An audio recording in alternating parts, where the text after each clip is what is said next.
Assalamu алейкум, урматтуу достор. Урматтуу, иншалла баарыңар жакшысыңардар. Жакшы болсо эле болду. Дагы бир бүгүнкү сабагыбыз, бүгүнкү темабыз, достор, стресс боюнча болот. Эң актуалдуу темалардын бирөөсү болсо керек, анткени баардык адамдар бир стрессти жашашат. Алейкум салам баарыңыздарга. Тема өтө, мындай айтканда, өтө маанилүү. Ошондуктан мен ойлоп атам, бул теманы бир эле сабак менен чектелип калбастан, балким бир 3 же 4 сабакка чоюп окшойбуз, анткени бул өтө маанилүү сабактардан. Макул, силер айткандай эле кылабыз буюрса. Достор, Кудай буюрса, бүгүн темабыз стресс. Стресс деген эмне? Стресс жакшыбы, жаманбы? Стресс дегенди ар бир адам жашаш керекпи же жашабаш керекпи, же стресстен качыш керекпи же качпаш керекпи?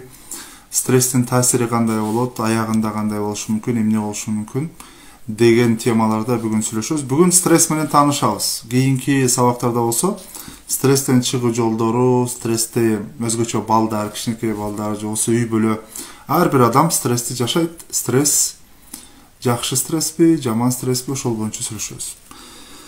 Стрессти биринчи сүйлөшөөнүн астында мен силерге кичине бир адамдын мээси жөнүндө айткым келип атат.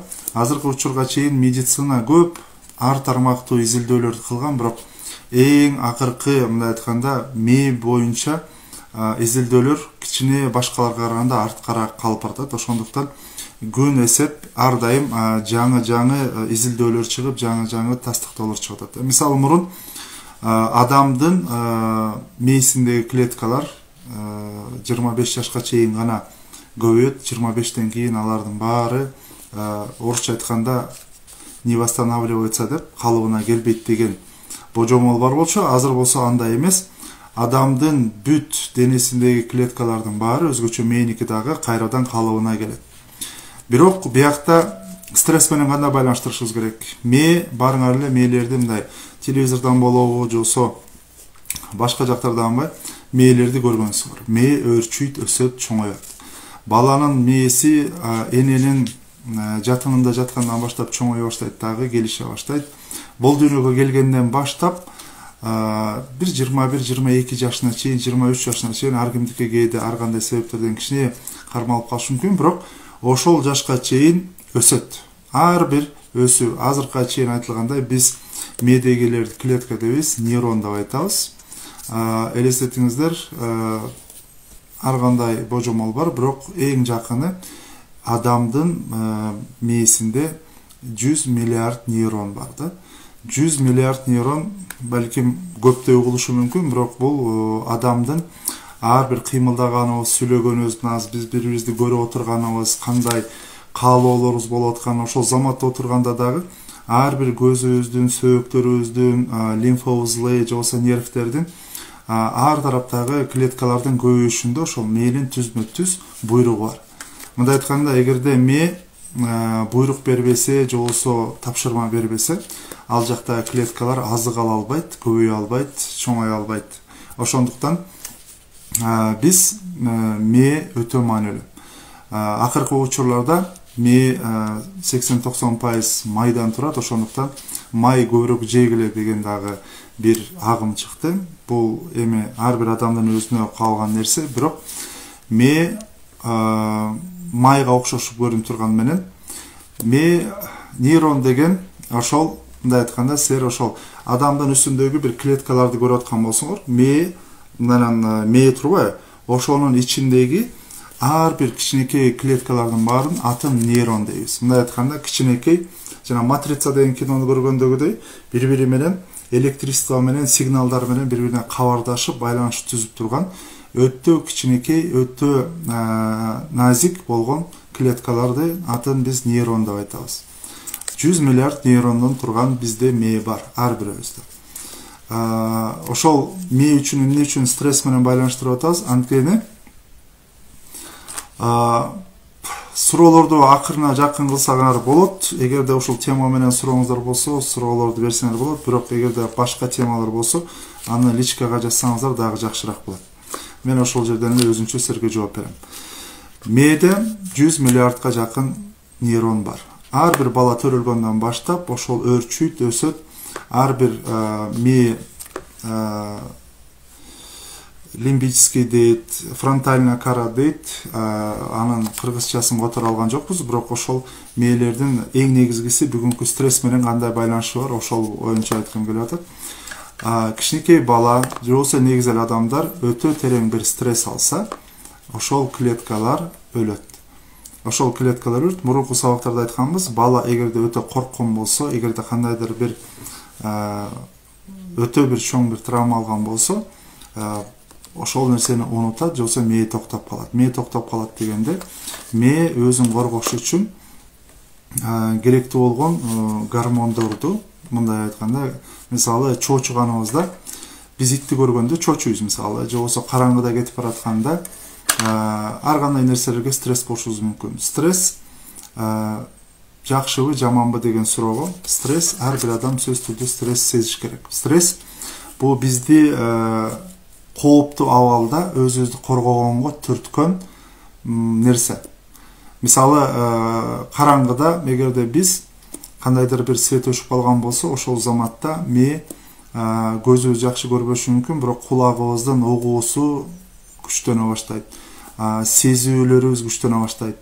Так ошондой эле эгерде биз жанагындай бир коркунучтуу абалга келген болсок, качуу сезимибиз, же болбосо колубуздагы нерсе менен өзүбүздү коргонуу сезимибиз, бул дагы ошо стресстин туура түрткүгө берген нерсеси да. Бирок эгерде ошол стресс өтө бир хронический деп коебуз, өтө бир оор абалга келип, эгерде биздин контролубуздун тышында боло турган болсо, же болбосо биз ал нерсеге ээ чыга албай турган болсок, же болбосо ошол стресс кайра-кайра кайталанып, биздин абалыбызды кайра-кайра оор абалга келип, коркуу сезим менен стресс абалга алып келе турган болсо, мунун атын биз дистресс дейбиз. Бул ошол хронический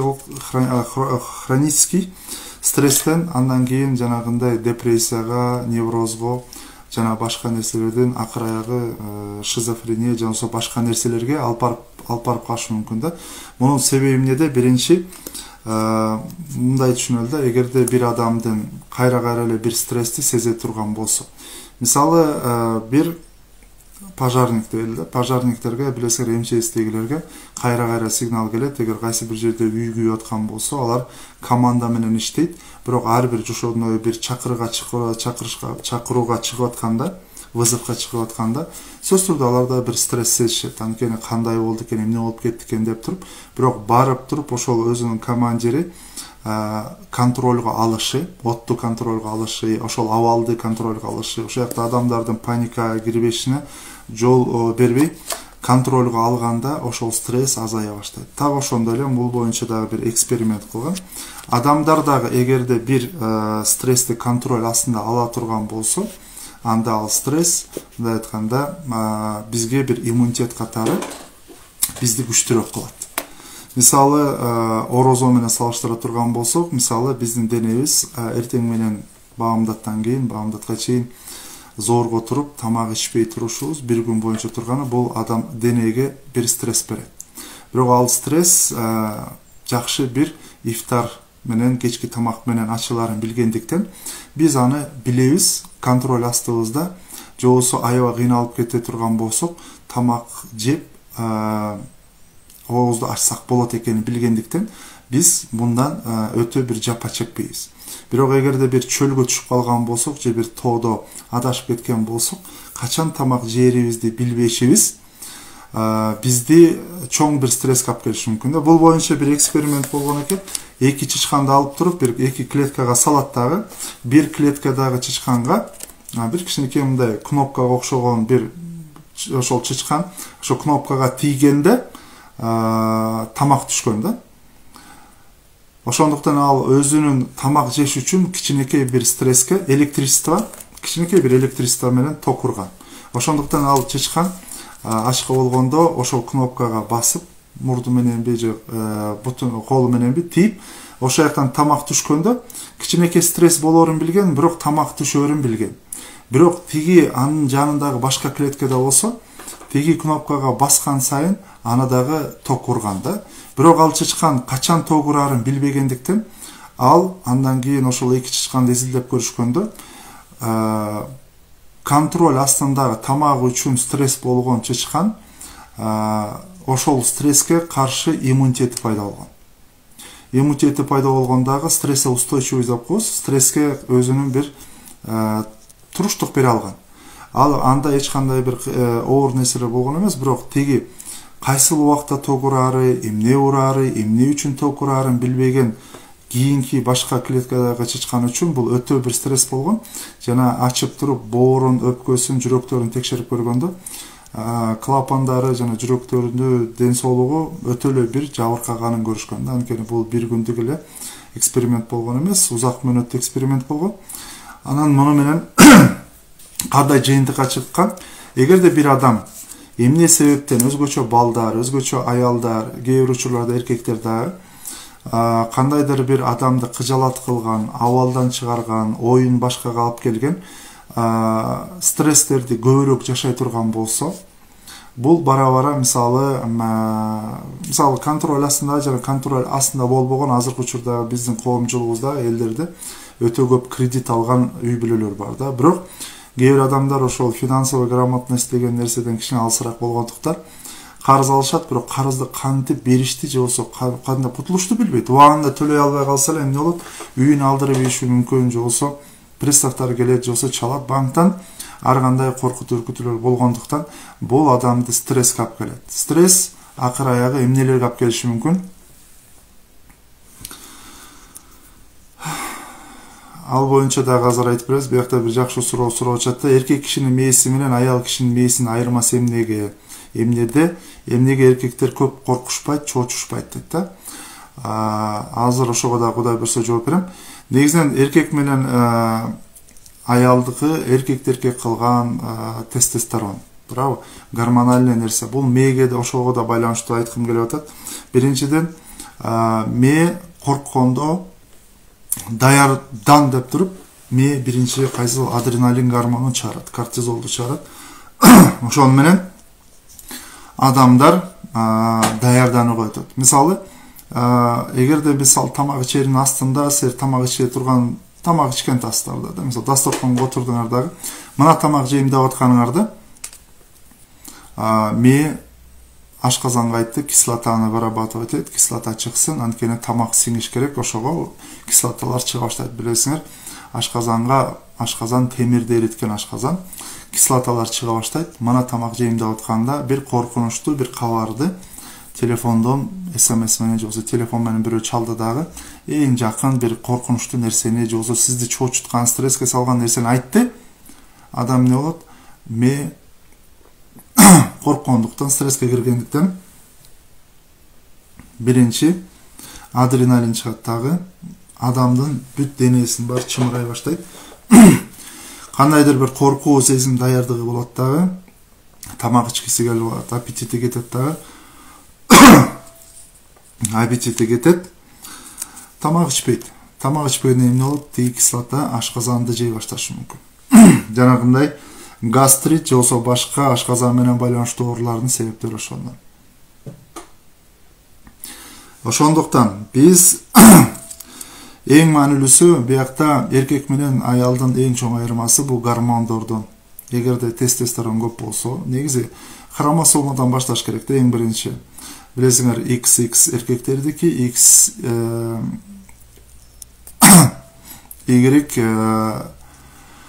XY эркектердики, X болсо аялдардыкы да.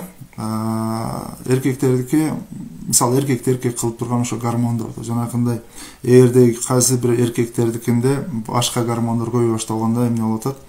Сакалы чыкпай калат, башка нерселер болот да. Ошондуктан мээ менен байланыштыра турган болсок, биякта ой жүгүртүүсү. Жанагы кодулдар айткандагыдай, эркектер чоң нерсени ойлонот, аял кишилер болсо кичинекей майда нерселерди ойлонот да. Аял кишилер мисалы ар бир нерсени кылдаттык менен кичинекей ар бир кадамды ойлой алса, мисалы бүгүн 1 саат эмне кылам дегенде, аял ошол ар бир 5 мүнөт сайын ойлоно алат. 5 мүнөт сайын эмне кылам дегенди ойлоно алса, бир эркек болсо оңой менен азыркын ойлонбойт, ал болсо чоң нерсени ойлонгонго аракет кылат. Мисалы стратегический план же болсо чоң нерселерди машина алам, үй алам дейт, бирок оңой менен бир кылдаттык менен кичинекей нерселерди аял кишидей эркек оңой менен ойлоно албайт. Бүгүн кичине сыркоолоп калыптырмын, тамагымдагы кичине өзүм дагы болуп атат, ошондуктан үнүм дагы кичине жакшы чыкпай калышы мүмкүн, ошон үчүн алдын ала кечирим сурайм. Стресс болгон адамды кантип билсек болот? Стресс эмне кылат? Биринчи, өзгөчө балдарда боюнча дагы бул сабак башталарынын астында бир-эки суроо келди да, ошонун суроолордун бирисинде мисалы бир бала же кызыбыздан же болсо адам стресс болгонун кантип билсе болот? Мисалы чоң кишилер стресс болгонун билет, туурабы?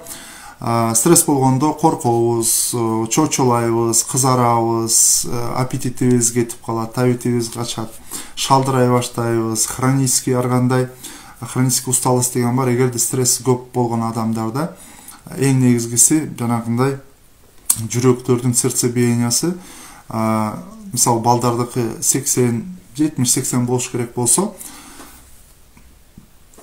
120 удар болот. Минутасына 120 удар болот. Жүрөктөрдүн лакылдаганы, чочуганы, ошол нерсенин баары бир стрессти көрсөтөт. Мисалы, стресс алган балдарды көргөнүңөрдө көзү катып калган болот, оңой менен эмоциясын көрсөтө албайт, оңой менен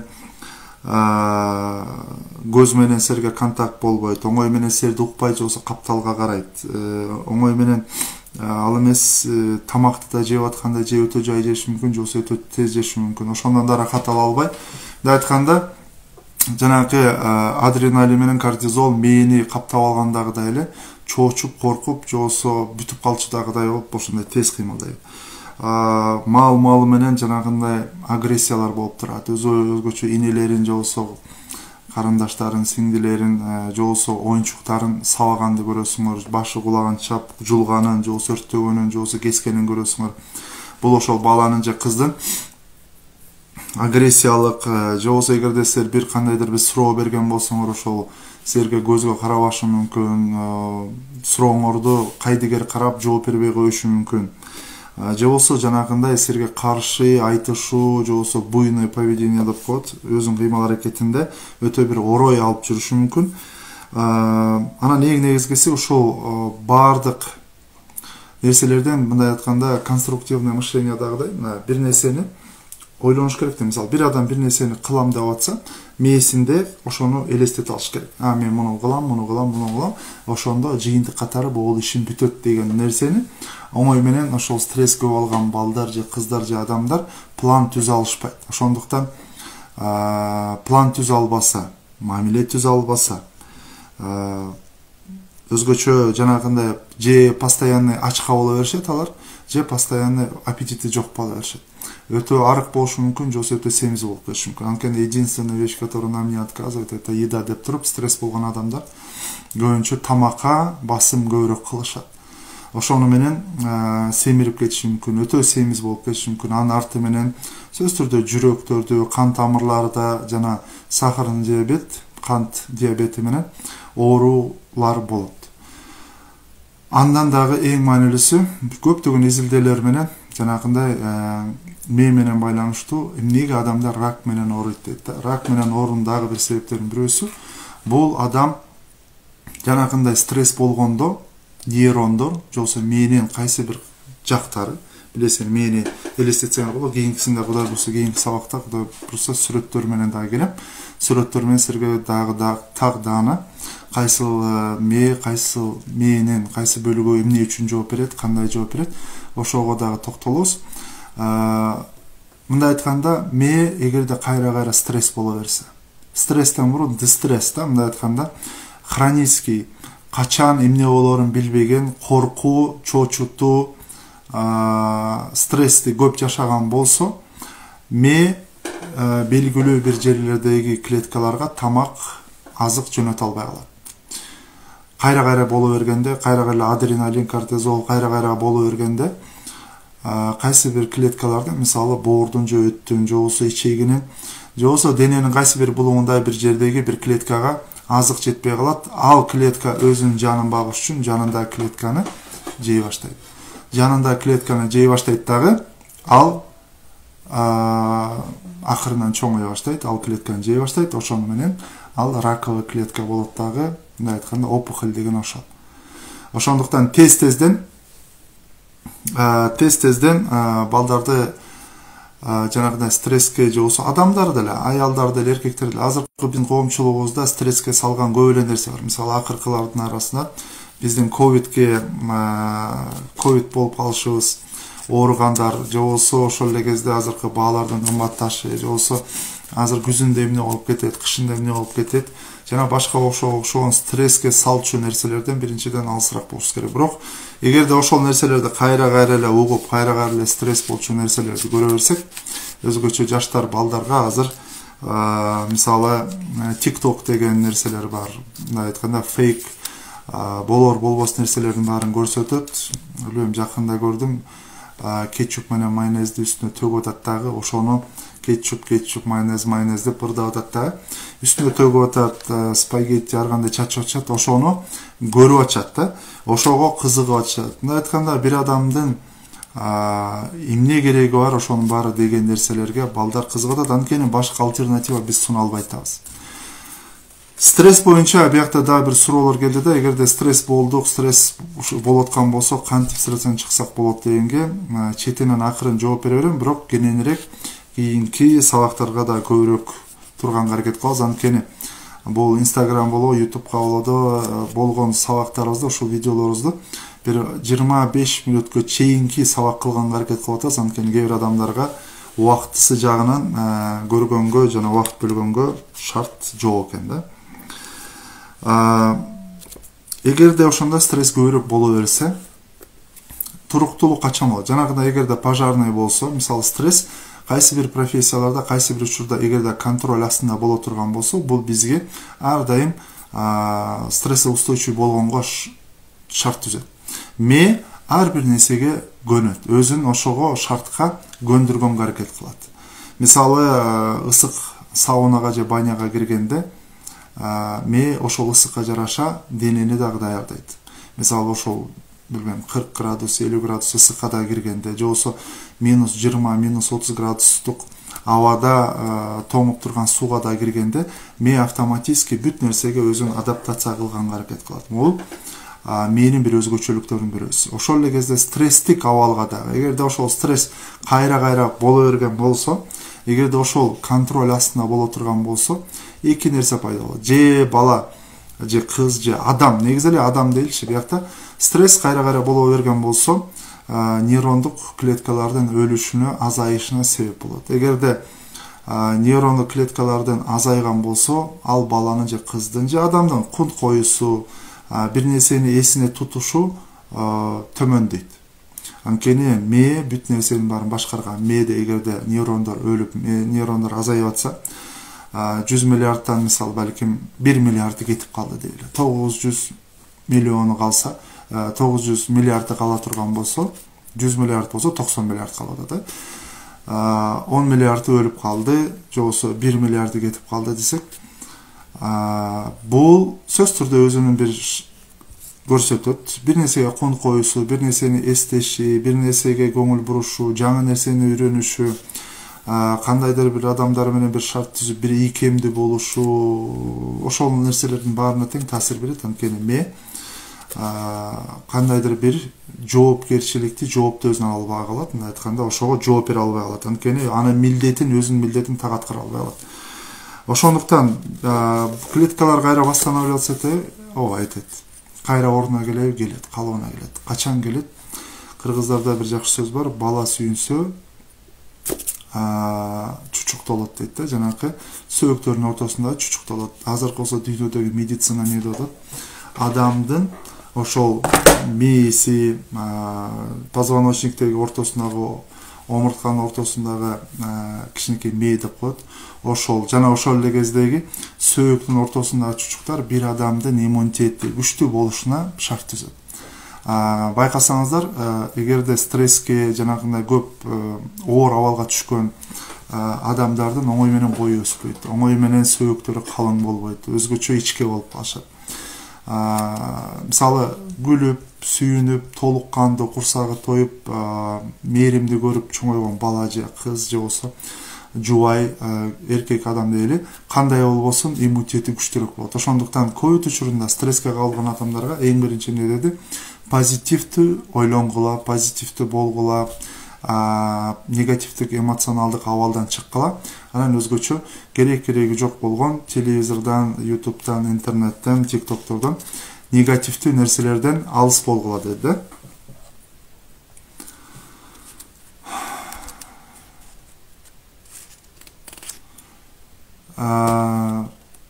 Биякта кээ бир суроолор берип атат, ошон үчүн суроолорго окуп карап атам да. Кээ бир суроолор өзүңөр личкага жазсаңыздар дагы туура болот. Анткени кандайдыр бир суроолорду биринчи аныкташ үчүн биз биякта азыр стресс боюнча жалпы маалымат катары берип атам да. Биякта азыр консультация түз эле бергенге шартым жок. Андан тышкарыда ал тема эмес болгондуктан туура түшүңүздөр.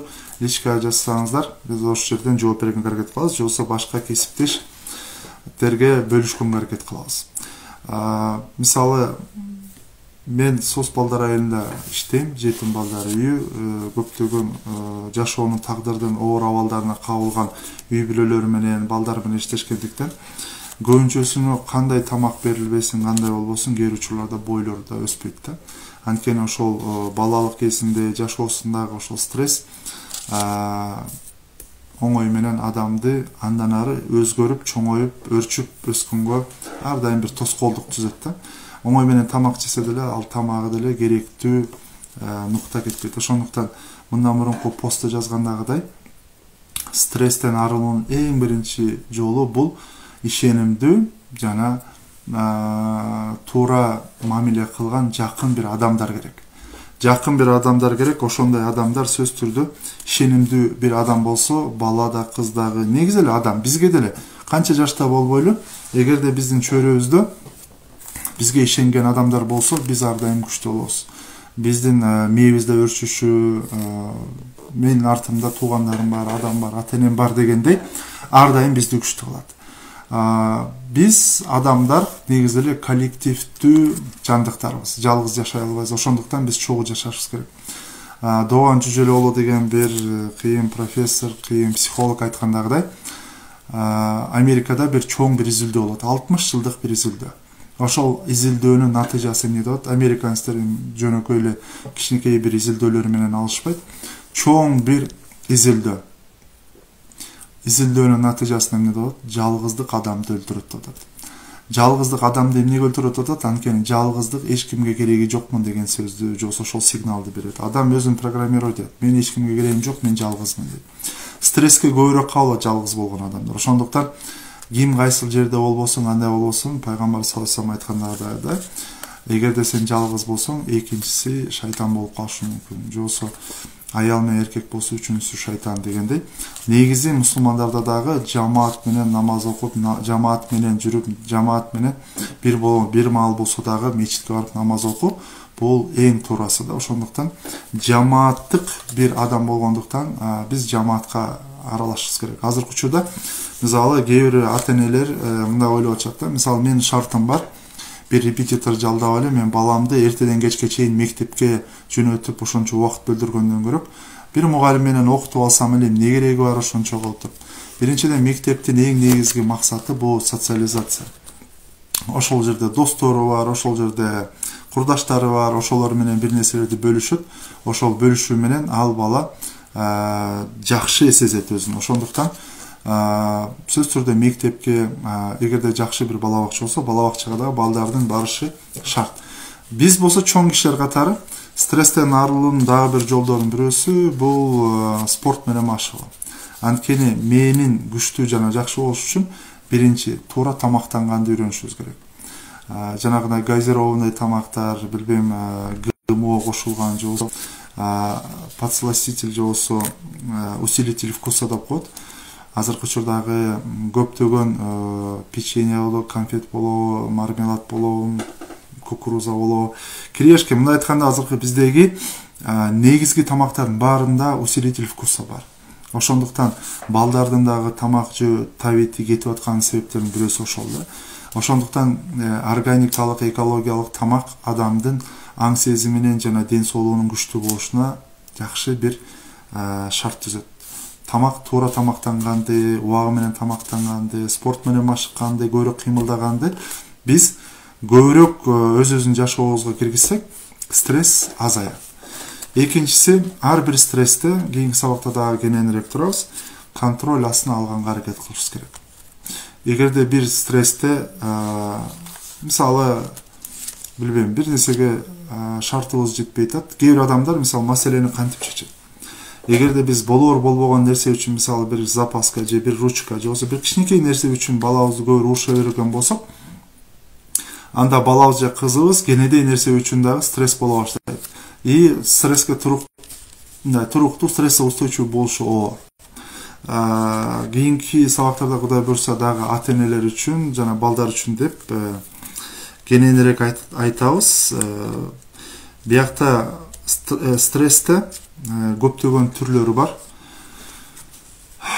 Стресстин көптөгөн түрлөрү бар. Дистресс, невроз, депрессия жөнүндө көбүрөөк эми биякта көбүнчөлүк ата-энелер же болсо жеке өзүңөр үчүн үйрөнүп аткандыктан ал темага көп кирбегенге аракет кылабыз, бирок кыргыз тилинде эң жөнөкөй бир тилде айтканга аракет кылабыз. Ме ар бир нерсеге өзүнө бир шаблон түзгөнгө аракет кылат. Мисалы, азыркы учурда мисалы таттуу дедим. Таттуу дегенде ар бир өңөрдүн мээңери эмне деди? Шаблонго алып келди дагы, таттуу дегенде балким варенье келди, же болсо бал келди, же болсо мороженое келди. Же болсо ширин бир коом келди. Ар бирөөнүн өзүнүн мээсиндеги бир шаблон бар. Так ошондой эле ме ар бир өзүнүн мээнин дагы, дененин дагы ар бир өзүнүн эс тутуму бар. Эс тутуму дегенде мисалы эгерде адамдын денеси спорт менен машыккан болсо, ал бир 10 жыл, 20 жыл спортту таштап салган болсо, андан кийин кайра машыга баштаса, ошол денеси кайра ошо машыккан нерсеге кайра өзүнүн калыбына келе алат. Мээ дагы ар бир нерсенин өзүнүн эс тутумунда, мындай айтканда, по полочкам бүт нерсенин баарын тең мээде компьютердагыдай элестетиңер, бүт баарын коюп койгондо, бүт нерсенин баарын коюп койгон. Ошол ордуна коюп койгондуктан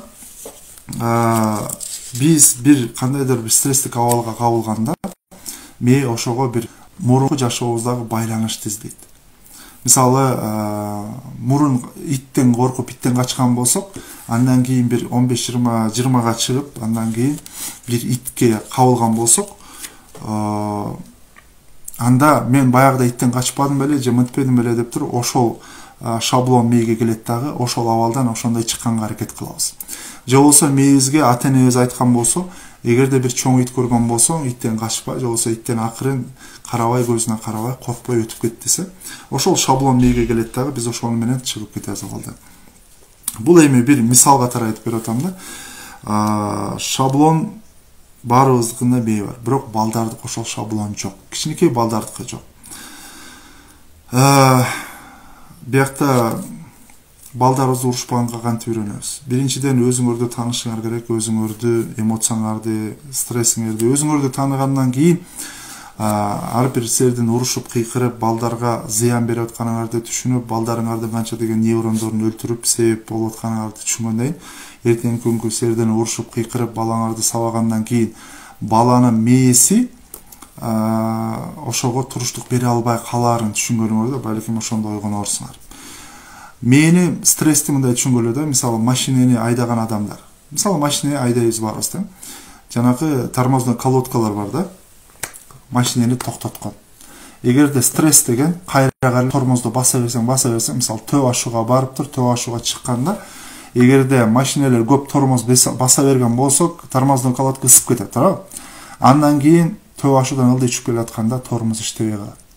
Так ошондой эле, эгерде биз кайра эле эртеден кичинекей чактан баштап эле көп стресске кабылган болсок, бул дистресске айланып, ошол тормоз иштебей калат.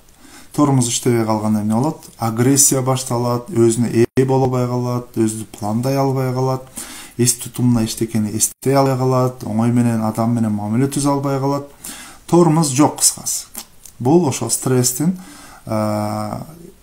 кайра боло бергендигинен тормоз ысыйт дагы, тилекке каршы эч нерсеге ээ боло албайт. Ошондуктан жакшы стресс дей турган болсок, бул контроль астындагы стресс.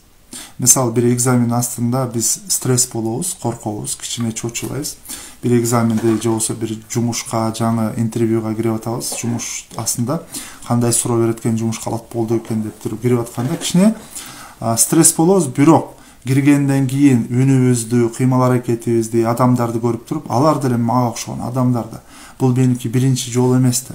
Же болбосо мен мындай болушум керек деп ага чейин окуган, кайсы бир жерден үйрөнгөн шаблондоруңарды мээңерде кармайсыңар, киресиңер дагы, үнүңөрдү так, анан суроолорго так жооп берип туруп, мен колуман келишинче аракет кылам, мен үйрөнгөнгө ачыкмын. Эгерде мага бир шанс берсеңиздер, же болбосо бир мөөнөт берсеңиздер, мен сөзсүз түрдө бул ишти ийгиликке жеткире алам деп, стресс адамдын акылын, оюн, кун коюсун бирап келе алат. Бул качан болот? Эгерде ата-эне катары, же болбосо биз адам катары ар бир нерсени өзүбүздүн колубузга, контролубузга, же болбосо жоопкерчилигибизге алганыбызда. Бирок ал качан боло алат? Качан биз ар бирөөбүз балабызга, балалыгын, бала чактан баштап, үй бүлө бардыгы тең бири-бирин уга алганда, бири-бирине жоопкерчилик бергенде, бири-бирине туура мамиле, сылык жана адилеттүү мамиле кылганда гана. Бул стресске устойчивый, айтканда, стресске бир каршы кое алчу шаблондорубуз, ассоциацияларыбыз болот. Достор, барыңарга рахмат. Буюрса кийинки сабакта дагы кененирээк стресс боюнча сүйлөшөбүз. Аман эсен туруңуздар. Кудай буюрса кызыктуу болду деп ойлойм.